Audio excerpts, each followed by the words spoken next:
I look forward to seeing you all in person soon. I wanted to give you a little bit of a preview of the literacy work that you'll be doing on Thursday afternoon so that you can dive right in and use your time as efficiently as possible. The goal for the work on Thursday will be to look at your T1 pacing guide and make some small revisions because of the changes from COVID. And the considerations that you're going to be using to make those revisions are the long runway that we talked about, Joelle. So weeks 1 and 2, there's more of a focus on social emotional. Joelle talked about it. She said reestablish connection and reset expectations and norm setting. Then weeks 3 and 4, you'll move into an assessment focus. There's some guidelines from the AOE that have prompted us to make some changes for T1 in the assessment calendar, and you'll need to reflect those in your pacing guide.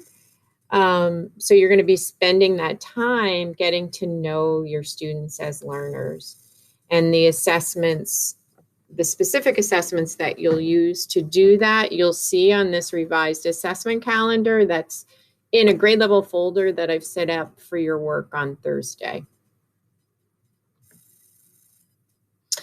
And then as you're making decisions on your pacing guide, make sure you focus on the high priority literacy standards. The curriculum maps haven't changed, and you're still teaching into all the content. But if you need to do some trimming or make some decisions, focus on those high priority literacy standards. And you'll find those on the curriculum maps that are in your Google folder, and they're the bolded standards. And then lastly, this is for kindergarten, but a good update for everyone.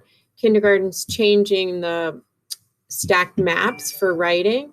So for T1, kindergarten will now focus on foundational writing. And T2, kindergarten will focus on narrative, and then the remaining 2 informational units, opinion and informational writing, will be shorter units in T3.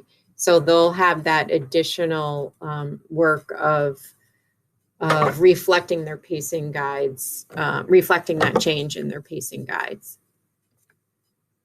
So I think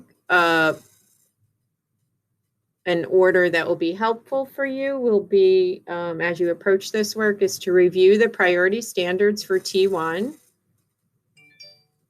to review the revised assessment calendar for T1,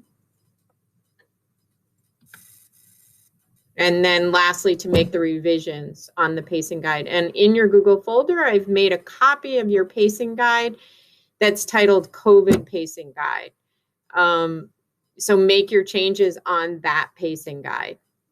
And once you're done, I'll upload those to SharePoint. So the materials that you need, on the left-hand side, you'll find the grade level Google folders with the resources that you need for the work today in there. And then on the right-hand side, you find the Zoom links because you'll need to get into a Zoom for your grade level. And this is grade level, including both schools, so UMS and Porters. And then I have a slide for parking lot at the end. Just make sure you plop in your questions because I would like to revisit those. I'm sure there's going to be things that come up that aren't directly connected to the agenda. You might have some questions about the assessments and the logistics for that, but let's circle back to that after you get your pacing guide work done. Thanks so much, and I look forward to seeing you on Zoom on Thursday, if not before, and let me know if you have any questions.